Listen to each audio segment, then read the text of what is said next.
ఈ రోజు స్టోరీలో ఎలాంటి ట్విస్ట్ వస్తుందని నేనైతే అస్సలు ఎక్స్పెక్ట్ చేయలేదు. ఇక దమయంతి ఆ డాక్యుమెంట్స్ని వీళ్ళందరికీ చూపించేస్తుంది. తర్వాత ఏమైంది? ఇక మన హీరో విక్రమ్ కృష్ణ దమయంతి నుంచి తప్పించుకొని ఉన్నాడా? మన రాధ మెడలో నల్లపూసలు కట్టించుకొని ఉందా? ఇక ఇలాంటి మరిన్ని ఆసక్తికరమైన విషయాలు ఈరోజు ఎపిసోడ్లో ఉన్నాయి. అస్సలు మిస్ అవ్వకండి. లాస్ట్లో ట్విస్ట్ అయితే సూపర్ ఉంది. ఇక లాస్ట్లో అయితే మన రాధే నల్లపూసలు కట్టించుకోనని లేచి వెళ్ళిపోయింది. ఇక ఇలాంటి మరిన్ని ఇంట్రెస్టింగ్ విషయాలు అన్నీ ఈరోజు ఎపిసోడ్లో ఉన్నాయి. ఇక ఈరోజు ఎపిసోడ్ ఏం జరిగిందో చూసేద్దాం, వచ్చేయండి. ఈరోజు స్టోరీలో మన రాధాకృష్ణులు ఇద్దరు పూజకైతే సిద్ధమైపోతారు. ఇక వాళ్ళిద్దరూ పీటల మీద కూర్చుంటారు. ఇక్కడే మన హీరో హీరోయిన్స్ ఇద్దరు తల్లులు ఇలా అనుకుంటారు, వీళ్ళ పెళ్ళి కల్లారా చూసే భాగ్యం లేదు, కానీ ఈ నల్లపూసల ఫంక్షనే వీళ్ళ పెళ్ళి అనుకుని తృప్తి పడదాము అని. పక్క నుంచి దమయంతి ఇలా అనుకుంటుంది, వీళ్ళు చాలా సంబరపడిపోతున్నారు, కానీ ఈ పెళ్ళి కొద్ది క్షణాల్లో పెటాకులు అవ్వబోతుంది అంటుంది. తర్వాత ఆ పూజలో ఒక్కొక్క తంతు మొదలవుతుంది. ఆ తంతులు వీళ్ళకి చేయడానికి చాలా ఇబ్బందిగా అనిపిస్తుంది. వీళ్ళు చాలా ఆలోచనలో ఇక అలా ఆ పూజను చేస్తూ ఉంటారు. పంతులు గారు ఒక పసుపు తాడు సునందాకి ఇచ్చి, అమ్మాయి మెడలో ఈ పసుపు కొమ్ము కట్టగానే తన మెడలో ఉన్న పసుపు తాళ్ళు తీసి దానికి నల్లపూసలు ఎక్కించి ఇవ్వండమ్మా అని చెప్తాడు. ఆ మాటకి మన రాధాకృష్ణులు ఇద్దరు చాలా కంగారు పడుతూ ఉంటారు. ఇక ఈరోజు సీరియల్లో బిగ్గెస్ట్ షాక్ అయితే ఇప్పుడు స్టార్ట్ అయిపోతుంది. మన రాధ మెడలో మన విక్రమ్ కృష్ణ అయితే తాళి కట్టబోతాడు. ఇక ఆ తాళిని చేత్తో పట్టుకుని ఆపేస్తుంది మన హీరోయిన్ రాధ. ఇక తరువాత ఇంట్లో వాళ్ళందరూ చూసి ఆశ్చర్యంతో అలా చూస్తూ ఉంటారు. ఇక మన హీరోయిన్ రాధ అయితే విక్రమ్తో వద్దు అని సైగ చేసి చెప్పేస్తుంది. ఇదంతా చూసిన మన విక్రమ్ కృష్ణ తల్లి సునంద, రాధ ఏమైందమ్మా, ఎందుకు వద్దంటున్నావు అని అడుగుతుంది. ఇదే సమయంలో దమయంతి పైకి లేచి నేను చెప్తాను అంటుంది. ఇక్కడ ఇలా ఈ నల్లపూసల కార్యక్రమం జరగడం రాధకి ఇష్టం లేదు. దానికి వాళ్ళ తల్లి, అదేనండి సునంద, ఏం మాట్లాడుతున్నావు వదినా నువ్వు అని అడుగుతుంది. దానికి దమయంతి ఇలా అంటుంది, పెళ్ళైన తర్వాత మొగుడుతో వేయించుకోవాల్సిన ఈ నల్లపూసలు ఇలా పరాయివాడితో వేయించుకోవడానికి మన రాధకి ఇష్టం లేదు అంటుంది. ఇక ఆ మాటకైతే అందరూ షాక్తో అలా ఉండిపోతారు. దానికి నందగోపాల్, పరాయి మగాడంటున్నావేంటి దమయంతి, విక్కీ రాధ వాళ్ళ మొగుడే కదా. కాదన్నయ్య, వీడు రాధకి మొగుడు కాదు, వీడు దొంగ మొగుడు అని చెప్పేస్తుంది. దానికి సునంద ఇలా అంటుంది, దొంగ మొగుడేంటి వదిన, వీళ్ళిద్దరికీ పెళ్లి జరిగింది కదా అని అంటుంది. సునంద, నువ్వు వీళ్ళది అగ్ని సాక్షిగా జరిగిన పెళ్ళి అనుకుంటున్నావా? కాదు, ఇది చట్టం సాక్షిగా జరిగిన పెళ్ళి, ఇది ఒక అగ్రిమెంట్ పెళ్ళి అని ఈ బాంబునైతే పేల్చేస్తుంది. దానికి రామచంద్ర ఇలా అంటాడు, అగ్రిమెంట్ పెళ్ళి ఏంటి దమయంతి, నువ్వు ఏం మాట్లాడుతున్నావో మాకేం అర్థం కావడం లేదు అని అంటాడు. దానికి దమయంతి ఇలా అంటుంది, నేను ఇప్పుడు మీ అందరికీ అర్థమయ్యేలా చెప్తాను, అందరూ వినండి అంటుంది. రాధా విక్రమ్లు ప్రేమించుకున్నారు అన్నది అబద్ధం, వీళ్ళు పెళ్లి చేసుకున్నారు అన్నది పచ్చి అబద్ధం. ప్రియాని పెళ్లి చేసుకోకుండా తప్పించుకోవడం కోసం రాధని అగ్రిమెంట్ పెళ్లి చేసుకున్నాడు నీ కొడుకు. వీడి అవసరం కోసం వీడు, ఇక రాధ అవసరం కోసం రాధ, వీళ్ళిద్దరూ సంవత్సరం పాటు భార్యాభర్తలా నటించడానికి అగ్రిమెంట్ పెళ్లి చేసుకున్నారు. అగ్రిమెంట్ కోసం పెళ్లి చేసుకుని వీళ్ళు అగ్ని సాక్షిగా పెళ్లి చేసుకుని వచ్చిన భార్యాభర్తలా మన ముందే బిల్డప్పిచ్చారు. వీళ్ళు ఈ అగ్రిమెంట్ పెళ్లి చేసుకుని ఇంటిల్లి పాదిని నిజమైన పెళ్లి అని పిచ్చోళ్ళని చేశారు. అందుకనే ఈ కార్యక్రమం అమ్మవారి సాక్షిగా, వేద మంత్రాల సాక్షిగా ఈ కార్యక్రమం జరగడం రాధకి ఏమాత్రం ఇష్టం లేదు అని చెప్పేస్తుంది. ఇక వాళ్ళందరూ అయోమయంలో ఏం జరుగుతుందో తెలియక అలా ఉండిపోతారు. అప్పుడే సునంద ఇలా అంటుంది, నువ్వు చెప్పేదంతా అబద్ధం వదిన, నా కొడుకు కోడలిది అగ్రిమెంట్ పెళ్ళంటే నేను ఏమాత్రం నమ్మను. ఇక తర్వాత ఇంట్లో వాళ్ళెవ్వరూ కూడా వీళ్ళ పెళ్ళి అగ్రిమెంట్ పెళ్ళి అంటే నమ్మరు. ఇక రామచంద్రయ్య తన తల్లితో సహా వాళ్ళు ఖచ్చితంగా చెప్పేస్తారు, వీడు ఇలాంటి పని ఎప్పటికీ చెయ్యడు అని. కానీ రాధాకృష్ణులిద్దరూ వీళ్ళ మాటలకి చాలా బాధపడతారు. వాళ్ళ మాటలకి మన దమయంతి అయితే ఇక చాలా నవ్వేస్తుంది. నవ్వి ఇలా అంటుంది, చూసావా రాధా, నువ్వు ఎంత ఓవర్ యాక్షన్ చేసి వీళ్ళందరినీ ఎంత బిల్డ్ చేసావో, గురించి అసలు నిజం చెప్పినా సరే వీళ్ళు నమ్మట్లేదు రాధా.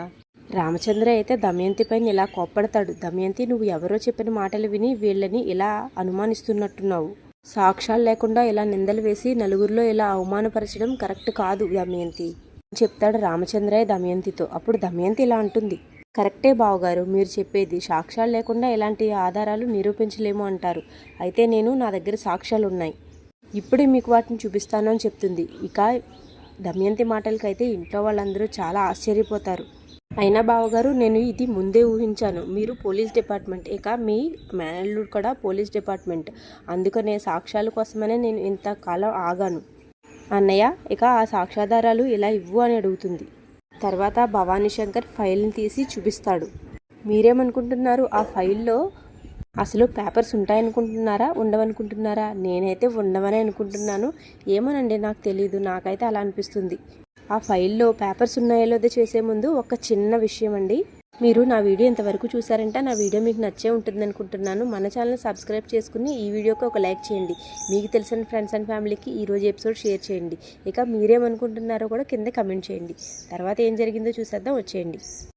ఇక ఇప్పుడేమంటారు బావగారు, మీరు వాళ్ళది అగ్రిమెంట్ పెళ్ళి అని మీరు ఒప్పుకుంటారా అని అడుగుతుంది దమయంతి రామచంద్రయ్యని. దానికి రామచంద్రయ్య ఒప్పుకుంటాను అని చెప్తాడు. ఇక రామచంద్రయ్య మాటకు కూడా ఇంట్లో వాళ్ళందరూ చాలా ఆశ్చర్యపోతారు.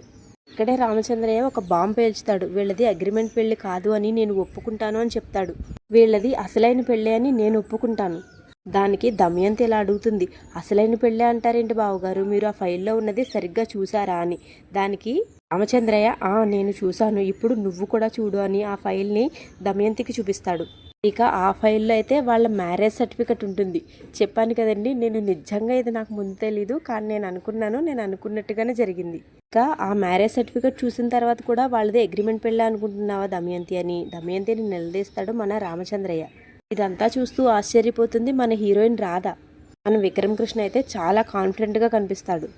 అప్పుడు మన హీరోయిన్ రాధ విక్రమ్ కృష్ణని ఇలా అడుగుతుంది, అగ్రిమెంట్ పేపర్లు మ్యారేజ్ సర్టిఫికెట్గా ఎలా మారాయి అని. అప్పుడు మన విక్రమ్ కృష్ణ అయితే జరిగిన విషయాన్ని రాధకు చెప్తాడు. నేను ముందే వెళ్ళి భవానీ శంకర్ ఇంటికి నేను అప్పుడే వాళ్ళ పనివాడి సహాయంతో ఆ పేపర్స్ మార్చేశాను అని చెప్తాడు. అప్పుడు రాధ అమ్మయ్య అని గాలి పీల్చుకుంటుంది. తర్వాత సునంద ఇలా అంటుంది, ఎందుకు చేసావు వదినా, ఇలా ఎందుకు చేసావు నువ్వు? సంతోషంగా జరిగే ఈ నల్లపూసల కార్యక్రమంలో నా కొడుకు కోడల్ని ఇలా అల్లరిపాలు చేస్తావా? ఈ కూతుర్ని నా కొడుకు పెళ్లి చేసుకోలేదు అన్న కోపమా? ఈ కూతురి స్థానంలో రాధ ఈ ఇంటికి కోడలుగా వచ్చిందన్న బాధ? నా కొడుకు కోడలు ఇంట్లో చిలకా గోరింకల్లా తిరుగుతున్నారని కుళ్ళా? నా కొడుకు కోడలు ఇంట్లో చిలకా గోరింకల్లా తిరుగుతున్నారని కుళ్ళా? ఎందుకు చేసావు వదినా నువ్వు అసలు ఈ పని ఎందుకు చేసావని దమయంతిని గట్టిగా నిలదీస్తుంది సునంద. అప్పుడు దమయంతి ఇక షాక్ ఇస్తుంది, నేను కుళ్ళుతోనో స్వార్థంతోనో ఈ పని చేయలేదు. ఈ వీళ్ళది అగ్రిమెంట్ పెళ్లి కాబట్టే నేను ఈ పని చేశాను. ఏ విక్రమ్, నువ్వు అందరినీ నమ్మించగలవేమో కానీ ఈ దమయంతిని మాత్రం నమ్మించలేవు. ఆ ఫైల్లో ఉండాల్సిన పేపర్లు మార్చేసినంత మాత్రాన మీది నిజమైన పెళ్లి అయిపోతుందా? మీరిద్దరూ నిజమైన భార్యాభర్తలు అయిపోతారా? ఇక్కడే రామచంద్రయ్య దమయంతితో ఇలా అంటాడు, ఏంటి దమయంతి నీ ఉద్దేశం అయితే ఆ ఫైల్లో ఉండాల్సిన అగ్రిమెంట్ పేపర్లు కొట్టేసి మన విక్రమ్ కృష్ణ ఆ పేపర్స్ మార్చాడంటావా అడుగుతాడు. దానికి దమయంతి, అవును బావగారు. అయినా అన్నయ్య నువ్వు చెప్పు అసలు ఏం జరిగిందో అని తన అన్నయ్యని కూడా సాక్ష్యం చెప్పమంటుంది. ఇక భవానీ శంకర్ కూడా ఇలా చెప్తాడు, నీ మేనల్లుడు అవడానికి పోలీస్ అయినా నా ఇంటికి దొంగతనానికి వచ్చాడు. పట్టుకోబోతే తప్పించుకుని పారిపోయాడు. తర్వాత కాసేపటికి మళ్ళీ వచ్చి అగ్రిమెంట్ పేపర్లు దొంగలించి వాటిని తీసుకుని అక్కడ పేపర్లు మార్చి వెళ్ళిపోయాడు అని చెప్తూ ఉంటాడు. కానీ పక్క నుంచి మన రాధ ఇంకా విక్రమ్ కృష్ణులు నవ్వుకుంటూ ఉంటారు భవానీ శంకర్ మాటలకి. ఇక్కడే మన రామచంద్ర ఇలా అంటాడు, నిజంగా దొంగతనానికి వచ్చిన వాడు ఫైల్ తీసుకుని వెళ్ళిపోతాడు కానీ అగ్రిమెంట్ పేపర్లు మార్చి దానిలో మ్యారేజ్ సర్టిఫికేట్ పెట్టి ఎందుకు వెళ్తాడు అని అడుగుతాడు. దానికి విక్రమ్ కృష్ణ, కరెక్ట్గా అడిగావు మావయ్య అంటాడు. దానికి ఇలా అంటాడు మళ్ళీ విక్రమ్ కృష్ణ, అది కూడా లాజికే కదా అత్తయ్య అని అంటాడు. ఇక్కడే దమయంతి ఒక పెద్ద సవాల్ ఇసురుతుంది, మీది నిజమైన పెళ్లి కాదు అగ్రిమెంట్ పెళ్లి అని ఇక్కడే నేను నిరూపిస్తానని చెప్తుంది. ఇక ఆ మాటకి మన రాధ అయితే చాలా కంగారు పడుతుంది. దమయంతి ఇలా అంటుంది, పంతులు గారు పెళ్ళైన అమ్మాయి మెడలో నల్లపూసలు ఎందుకు వేస్తారో ఈ కొత్త దంపతులకు చెప్పండి అంటుంది. తర్వాత పంతులు గారు ఆ నల్లపూసల విశిష్టత వాటి గొప్పతనాన్ని వివరిస్తారు. ఇక పంతులు గారు అలా చెప్తూ ఉంటే మన రాధ అయితే చాలా కంగారు పడుతూ ఉంటుంది. మన విక్రమ్ కృష్ణ కూడా చాలా ఫీల్ అవుతూ ఉంటాడు. తర్వాత దమయంతి ఇలా అంటుంది, విన్నావుగా రాధా, నల్లపూసలు మెడలో కడితే ఏం జరుగుతుందో? అగ్రిమెంట్ పెళ్లిని మెడలో నల్లపూసలుగా వేసుకుని అమ్మవారి సాక్షిగా మీది నిజమైన పెళ్లిగా మార్చుకుంటావా? ఆపద్ధర్మ భర్తగా ఉన్న విక్రమ్ కృష్ణని నిజమైన భర్తగా అంగీకరిస్తావా? విక్రమ్ కృష్ణ భార్యగా నిండు నూరేళ్లు బ్రతకడానికి సిద్ధపడతావా? అందుకు నువ్వు మనసా వాచా కర్మన సిద్ధపడితే విక్రమ్ కృష్ణతో నల్లపూసలు వేయించుకో, ఇక సంతోషంగా నల్లపూసలు వేయించుకో అని అంటుంది. దానికి మన హీరోయిన్ రాధ హీరో విక్రమ్ కృష్ణ వైపు అలా చూస్తూ ఉంటుంది. ఇక తలను ఆడిస్తుంది వద్దు అన్నట్టుగా.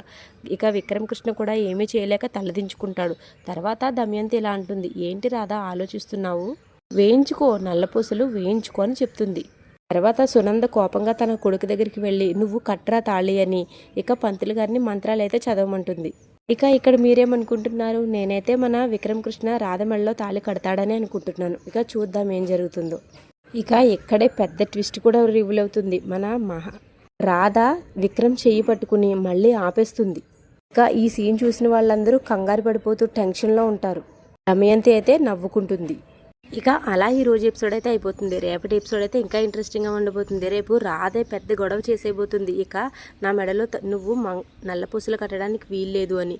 తర్వాత విక్రమ్ కృష్ణ రూమ్లోనికి వచ్చి ఎందుకు అలా వచ్చేసావని అడుగుతాడు. దానికి నేను ఒప్పుకోను, నా మనసు అంగీకరించడం లేదు, ఈ నల్లపూసల కార్యక్రమం జరగకుండా నువ్వే ఆపు అని విక్రమ్ కృష్ణ పైన అరుస్తూ ఉంటుంది. ఇక చూడాలి రేపు ఏం జరుగుతుందో చూద్దాం. అంతకంటే ముందు ఈ రోజులాగే రేపటి ఎపిసోడ్ కూడా చూడాలనుకుంటే మన ఛానల్ని సబ్స్క్రైబ్ చేసుకుని బెల్ ఐకాన్ ఆన్లో పెట్టుకోండి.